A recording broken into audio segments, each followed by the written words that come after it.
പിണറായി വിജയൻ്റെ പിടിവിട്ടി പോയ ദിവസമായിരുന്നു ഇന്നലെ ഈ നിയമസഭയിൽ. കാരണം ഈ 82 വയസ്സ് കഴിഞ്ഞ പിണറായി വിജയൻ ഒറ്റയ്ക്ക് നേരിടുക എന്ന് പറഞ്ഞാൽ ഇത്രയും ഘടാഘടിയന്മാരായ ഭരണകക്ഷിയിലെ ആൾ നിരന്ന് നിൽക്കുമ്പോൾ അവരെല്ലാം കൂടെ ചോദ്യശരങ്ങളുമായി എത്തുമ്പോൾ എന്ത് പറയാൻ? പിന്നെ എന്തെങ്കിലുമൊക്കെ വായി തന്നെ വിളിച്ച് പറഞ്ഞു സമാധാനിക്കാനേ പറ്റുള്ളൂ, വേറെ ആരും സഹായിക്കാൻ. പിണറായി ഇന്നലെ ശരിക്കും ദേഷ്യം വന്നു. അതേ പക്ഷേ ഒരു കാര്യമുണ്ട്, ലൂസിഫറിലെ മോഹൻലാലിനെ പോലെയാണ് സതീശൻ നിൽക്കുന്നത്. എൻ്റെ പിള്ളേരെ തൊടുന്നോടാ എന്ന് പറഞ്ഞാൽ നിൽക്കുന്നത്. അന്ന് പറഞ്ഞ പോലെ പുള്ളി ഇങ്ങനെ നിൽക്കുക, വലിയ വൻമതിൽ പോലെ അവിടെ നിന്നുകൊണ്ട് പിണറായി വിജയൻ ഇങ്ങോട്ട് ഓരോന്ന് കൊണ്ടുവരും. പുള്ളി പോയി പണി നോക്കാൻ കയ്യിൽ കടലാസായിട്ട് നിൽക്കുകയാണ്. എല്ലായിടത്തും ഇന്നാ പിടിച്ചോ, ഇതിപ്പം ഞാൻ പറഞ്ഞുതരാം എന്ന് പറഞ്ഞിട്ട് നിൽക്കുകയാണ്. ഇന്നലെ രാവിലെ തൊട്ട് പിണറായി അസ്വസ്ഥനായിരുന്നു. കാരണം രാവിലെ അവർ അടിയന്തര പ്രമേയം കൊണ്ടുവന്നല്ലോ. അടിയന്തര പ്രമേയം കൊണ്ടുവന്നിട്ട് ഇവർ അത് അനുവദിച്ചു. അടിയന്തര പ്രമേയം ഷംസുദ്ദീൻ നമ്മുടെ ഇതാണ് മറ്റേ PM ശ്രീ വിഷയത്തിൽ എടുത്തങ്ങ് നശിപ്പിച്ച് ഷംസുദ്ദീൻ. അതായത് ഇടതുപക്ഷം ഒപ്പിട്ടിട്ട് പിന്മാറി എന്ന് പറഞ്ഞിട്ട് കാര്യമുണ്ടോ എന്ന് ചോദിച്ചുകൊണ്ട് അദ്ദേഹം അങ്ങ് എടുത്തു. അതിൻ്റെ പിന്നാലെ VS ജോയിയും ഈ പറയുന്ന AD തോമസ് പിണറായി വിജയൻ്റെ മുഖത്ത് നോക്കി, അമ്മമാരുടെ ശാപത്തിൽ നിങ്ങൾക്ക് രക്ഷപ്പെടാൻ പറ്റത്തില്ല, പതുക്കെ തുടങ്ങി കത്തി കയറി പിണറായി വിജയനെ വാരി വലിച്ചടിച്ച് നിലത്തൊട്ടിച്ചു. അതെല്ലാം കഴിഞ്ഞപ്പോഴാണ് ഈ ബജറ്റിൻ്റെ മറുപടി പ്രസംഗം വരുന്നത്. ഈ മറുപടി പ്രസംഗം വന്നപ്പോൾ CPM-നുള്ളിലെ പടലപ്പിണക്കം, ഈ തോൽവിക്ക് കാരണമായ കാര്യങ്ങൾ, അതുപോലെ പ്രതിപക്ഷ നേതാവിനെ നിശ്ചയിച്ചിരിക്കുന്ന തർക്കം, ഇതെല്ലാം അദ്ദേഹം എടുത്തങ്ങ് കാച്ചി. സതീശന് നേരെ വ്യംഗ്യമായിട്ട് ഇവർ ആക്രമണം നടത്തിയിരുന്നു പറഞ്ഞിരുന്നു. അപ്പോൾ അതുകൊണ്ട് തിരിച്ചടിച്ച് ശക്തമായിട്ട് അടിച്ച അടിയെന്ന് പറഞ്ഞാൽ അങ്ങനെ അങ്ങോട്ട് അടിച്ചു കഴിഞ്ഞപ്പോഴത്തേക്ക് പിണറായിക്ക് ദേഷ്യം. പിണറായി അങ്ങ് ചാടി എണീറ്റ് അങ്ങ് വിജൃംഭിച്ച് അങ്ങ് ജ്വലിച്ചിട്ട് ഇത് നിങ്ങളുടെ സ്വപ്നം മാത്രമാണ്, എന്താ ഞങ്ങളുടെ പാർട്ടി ഇല്ലാതായി പോകുന്നു, ഞങ്ങൾ ഭയങ്കര സംഭവമാണെന്നൊക്കെ. അതാണ് അമ്മാതിരി ടോക്കൊന്നും വേണ്ട എന്നുള്ള രീതിയിൽ അദ്ദേഹം അങ്ങ് തുടങ്ങി. അത് നിങ്ങളുടെ വെറും സ്വപ്നം മാത്രമാണ്, ഞങ്ങളുടെ പാർട്ടിയിൽ പ്രശ്നങ്ങളൊന്നുമില്ല, ഞങ്ങളുടെ പാർട്ടിയിൽ ആരും നേതാക്കൾ മാറാൻ പറഞ്ഞിട്ടില്ല എന്നൊക്കെ പറഞ്ഞ പുള്ളി വളരെ ദുർബലമായൊരു പ്രതികരണം. പുള്ളി വലിയ കട്ടക്കലിപ്പിലൊക്കെയാണ് നിന്നതെങ്കിലും ഇദ്ദേഹം ഇത്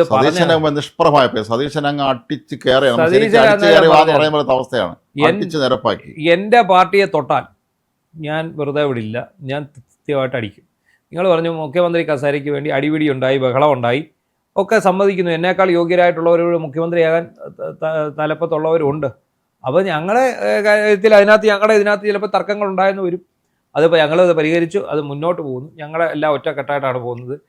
അത് കഴിഞ്ഞ് വീണ്ടും ഈ പ്രതിപക്ഷ നേതാവിനെ കുറിച്ച് അദ്ദേഹം വീണ്ടും സംസാരിച്ചു. എന്നിട്ട് ഏറ്റവും അവസാനം അസന്ധിഗ്ധമായിട്ട് പറഞ്ഞു, എൻ്റെ പാർട്ടിയെ തൊട്ടാൽ ഞാൻ ഒരുത്തനെയും വെറുതെ വിടത്തില്ല, ഞാൻ തിരിച്ച് പറയും, പ്രതികരിക്കുകയും ചെയ്യും. പിണറായി വിജയൻ്റെ ഈ വിരട്ടലും ഈ എണ്ണീക്കലും ഒക്കെ കണ്ടുകൊണ്ട് അയാളുടെ പാർട്ടിക്കാരെനിക്ക് തോന്നുന്നു പേടിച്ചു പറിച്ചു. പ്രതിപക്ഷത്തിന് എന്താ വേള, ഇയാൾ ഇതിൻ്റെ അപ്പുറത്തെ ഇത് വന്നിട്ട് അവിടെ ആ പറഞ്ഞ 4-3 ആളിരിപ്പുണ്ട്, ആർക്കും 6 അക്ഷരം പറയാനും പറഞ്ഞൂടാ. ഇതാണ് പിണറായി നേരിടാൻ പോണ പ്രതിസന്ധി, എല്ലാം ഒറ്റയ്ക്ക് തോളിലെടുക്കേണ്ടി വരും. നമ്മൾ ഇന്നലത്തെ ആ പെർഫോമൻസിനെ കുറിച്ച് നമുക്ക് പറയാതിരിക്കാൻ സാധിക്കും. VD സതീശൻ എന്ന് പറയുന്ന ഒരു പൊളിറ്റീഷ്യൻ, അയാൾക്ക് നേരെ ഏറ്റവും വലിയ വിമർശനത്തിൻ്റെ കൂരമ്പുമായിട്ടാണ് സ്വന്തം പാർട്ടിക്കാർ സഹിതം ഉണ്ടായിരുന്നത്. അവർ തുറന്നു പറഞ്ഞിട്ടില്ലെന്നേ ഉള്ളൂ, മദ്യനയത്തിൽ ഒരു പ്രശ്നം. അപ്പോൾ അദ്ദേഹം അതിന് വ്യക്തമായ കാരണം പറഞ്ഞു. നിങ്ങൾക്ക് ബക്കാടിക്കാരുടെ കയ്യിൽ നിന്ന് എന്ത് കിട്ടി എന്നാണ്. കഴിഞ്ഞ 2 ദിവസം എനിക്ക് തോന്നുന്നു അദ്ദേഹം കൃത്യമായി ഇതിൻ്റെ റിസർച്ചിലായിരുന്നു. അപ്പോൾ ഈ നമ്മളെ ഗോവിന്ദൻ മാഷ് എക്സൈസ് മന്ത്രി ചെയ്ത് കൂട്ടിയ ഈ മദ്യ കമ്പനികളായിട്ടുള്ള കരാറിൻ്റെയൊക്കെ എല്ലാ വിശദാംശങ്ങളും സജീഷ് എടുത്ത് പുറത്തിട്ടു. അപ്പോൾ പുള്ളി പറഞ്ഞു, നമ്മൾ നികുതി ഘടന നിശ്ചയിക്കുക മാത്രമേ ചെയ്തിട്ടുള്ളൂ, നമ്മളിതിന് അനുമതി കൊടുക്കാൻ തീരുമാനിച്ചിട്ടുണ്ട്. നികുതി ഘടന നമ്മൾ നിശ്ചയിച്ചു, 2 സ്ലാബ് 120%, 175%. നികുതി ഘടന നിശ്ചയിക്കുക മാത്രമേ ചെയ്തുള്ളൂ, ഞങ്ങളിത് അനുമതി കൊടുക്കാൻ ഒന്നും തീരുമാനിച്ചില്ല. UDF ചർച്ച ചെയ്തതിന് ശേഷമേ അനുമതി കൊടുക്കൂ. നിങ്ങൾ ചോദിച്ചത് എന്താണ്, എത്ര കിട്ടി എന്നല്ലേ, അത് കിട്ടിയതിൻ്റെ കണക്ക് ഞാൻ ഇപ്പോൾ പറയാം എന്ന് പറഞ്ഞിട്ടാണ് അദ്ദേഹം ഈ MV ഗോവിന്ദൻ എക്സൈസ് മന്ത്രിയായിരിക്കുന്ന സമയത്ത് ഈ ബക്കാടി ബ്രീസർ എന്ന് പറയുന്ന ആ ബ്രാൻഡ് കേരളത്തിൽ കൊണ്ടുവരാൻ വേണ്ടി കൊണ്ടുവന്നിട്ടുള്ള സകല ഇളവുകളും സകല കാര്യങ്ങളും ചട്ടങ്ങളിൽ നൽകിയ ഇളവുകൾ എല്ലാം, ആ ചട്ടങ്ങളിൽ ഇളവ് നൽകുന്ന MB രാജേഷിൻ്റെ കാലത്താണ്. ഇതെല്ലാം കൊണ്ട് എടുത്തു വെച്ചിട്ട് നല്ല കൃത്യമായിട്ട് പറഞ്ഞു കൊടുത്തു, ഇതാണ് ഇവിടെ സംഭവിച്ചിരുന്നത്. ആ സർക്കാരിൻ്റെ അന്നത്തെ ആ മദ്യനയം തുടരുന്നു, അത് ഞങ്ങൾ തുടർന്ന് കൊണ്ടുപോകണോ വേണ്ടയോ എന്ന് തീരുമാനിച്ചിട്ടില്ല, തീരുമാനിക്കാൻ UDF തീരുമാനിക്കുമെന്ന് പറഞ്ഞു. അത് UDF തീരുമാനിക്കുമെന്ന് പറഞ്ഞു. അതോടുകൂടി എന്ത് സംഭവിച്ചു, UDFും വെട്ടിലായി, LDFും വെട്ടിലായി. സതീശൻ നേരെ ഇതിനകത്തുനിന്ന് തലയൂരി നേരെ അവിടോട്ട് നിന്നു. അവിടെയും തീരുന്നില്ല. അദ്ദേഹം പറഞ്ഞ് എന്താണ്, ഇന്ത്യൻ നിർമ്മിത വിദേശ മദ്യത്തിന് 210% നികുതിയാണ് നിങ്ങളുടെ കാലത്തുണ്ടായിരുന്നത്. അപ്പോൾ നിങ്ങൾ ശിവാശ്രീകലിനും ഫോറിൻ മെയ്ഡ് ലിക്വർ, ജോണി വാക്കറിനും, അതായത് foreign made foreign liquor, scotch വിസ്കികൾക്കൊക്കെ നിങ്ങൾ ഇവിടെ കൊടുത്ത നികുതി ഇളവ് എന്ന് പറയുന്നത് 78%. ഇതിനകത്താണ്, ഈ മദ്യത്തിലാണ് ഏറ്റവും കൂടുതൽ ആൽക്കഹോളിൻ്റെ അളവ് കൂടുതലുള്ളത്. ബാക്കി ഇന്ത്യൻ മെയ്ഡ് ഫോറിൻ ലിക്കറിലൊന്നും ഇത്രയില്ല. ഇതിനകത്തൊക്കെ 48, ഇന്ത്യൻ മെയ്ഡ് ഫോറിൻ ലിക്കറിൽ ഇതിൽ താഴെയാണ്. അപ്പോൾ ആരാണ് ശരിക്കും മദ്യവ്യാപനം കേരളത്തിലുണ്ടായി? ലഹരി കൂടിയ മദ്യം കേരളത്തിലേക്ക് ഇറക്കുമതി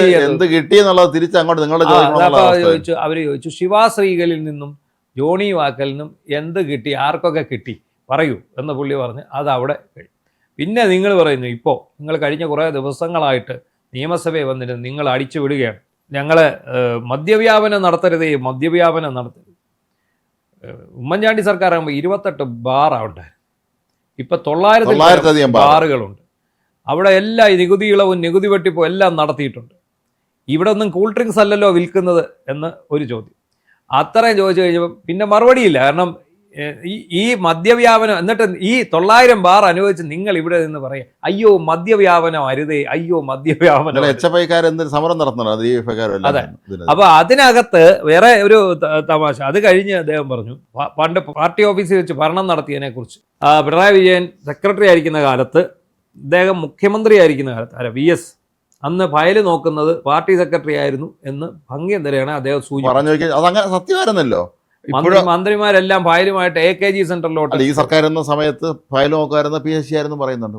പിണറായി വിജയൻ അല്ലെന്നാണ്. ഒപ്പിടാൻ വേണ്ടി മാത്രമേ പിണറായി വിജയൻ ഒപ്പിടേണ്ട ആവശ്യമുള്ളൂ. അത്രേ ഉള്ളൂ. അല്ല, അതിന് മുമ്പ് ഫയൽ നോക്കിക്കൊണ്ട് മറ്റൊന്ന് VN വാസവൻ എനിക്കറിയാം, പത്തനംതിട്ടയിലെ പോലീസുമായിട്ട് ബന്ധപ്പെട്ട 2 കേസിന്റെ ഫയൽ അയാളുടെ ഓഫീസിൽ വിളിച്ചു വരുത്തി. അത് അന്നത്തെ അഡീഷണൽ SP ആയിരുന്ന ബിനു എന്ന് പറയുന്ന ആളാണ് ഇത് കൊണ്ടുപോയത്. അതെ. അത് ഒന്ന് കോയിപ്പുറത്തെ ഒരു കസ്റ്റഡി മരണം, അതിനുശേഷം അവിടുത്തെ ഒരു ഹൈക്കോടതി അഭിഭാഷകൻ്റെ ഒരു പോക്സോ കേസ്, ഈ വിഷയങ്ങളിലെല്ലാം അന്നത്തെ SP ആയിരുന്നു VG വിനോദ് കുമാർ. ഈ VG വിനോദ് കുമാർ പ്രതിക്കൂട്ടി വന്നു. അപ്പം VG വിനോദ് കുമാറിന് ഒരു അന്വേഷണം വരുന്നു. അപ്പോൾ അയാളെ രക്ഷപ്പെടുത്തണം. കാരണം എല്ലാ ദിവസവും ഞാനിങ്ങനെ വാർത്ത കൊടുത്തുകൊണ്ടിരിക്കുകയാണ്, ഓരോ പുതിയ വാർത്തകൾ ഓരോ ദിവസം വന്നു കഴിഞ്ഞപ്പോഴത്തേക്കാണ് ഇയാൾ പ്രതിക്കൂട്ടിലായി, ഈ VG വിനോദ് കുമാർ SP.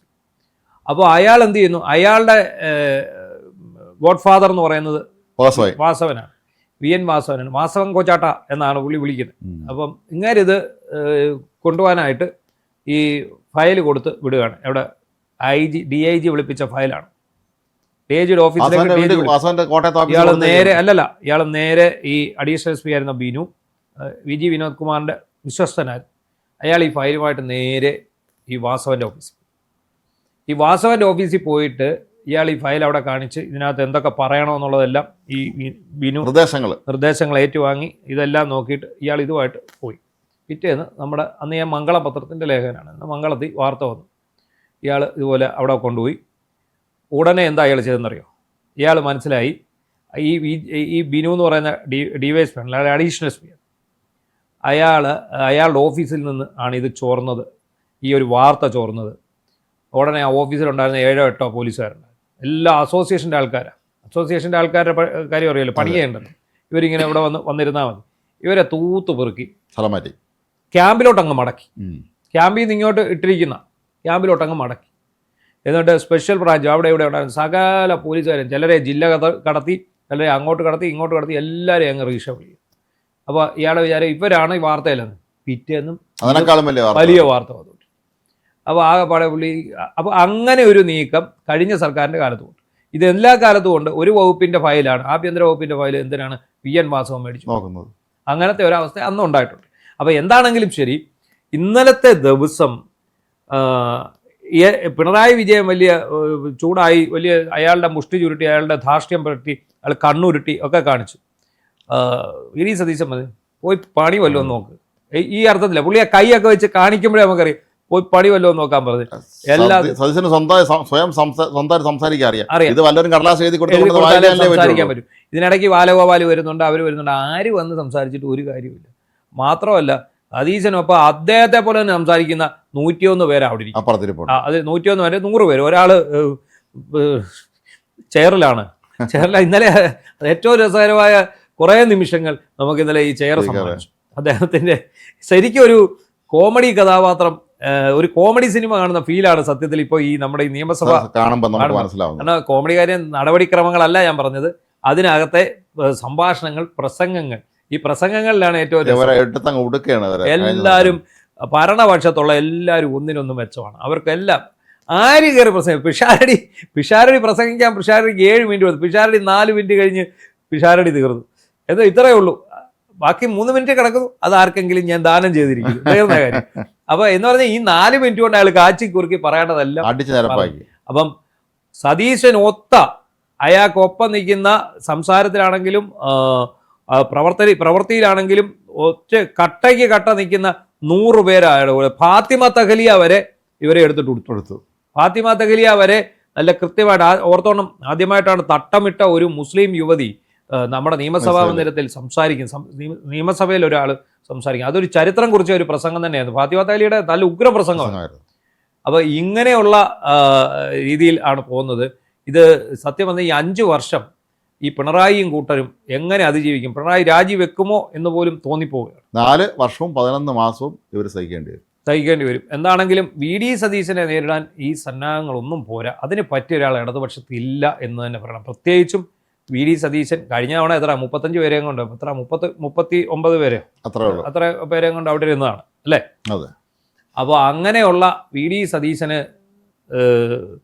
ഇപ്പോൾ ചുറ്റിനും 100 പേര് പുള്ളിയുടെ കൂടെയുണ്ട്. അതും അതിനകത്ത് നല്ല നല്ല നല്ല സൂപ്പറായിട്ട് സംസാരിക്കാൻ അറിയാവുന്ന ആൾക്കാർ. പിടിച്ചു നിൽക്കുക CPM-നും LDF-നും വളരെ ബുദ്ധിമുട്ടായിരിക്കും വരും ദിവസങ്ങളിൽ.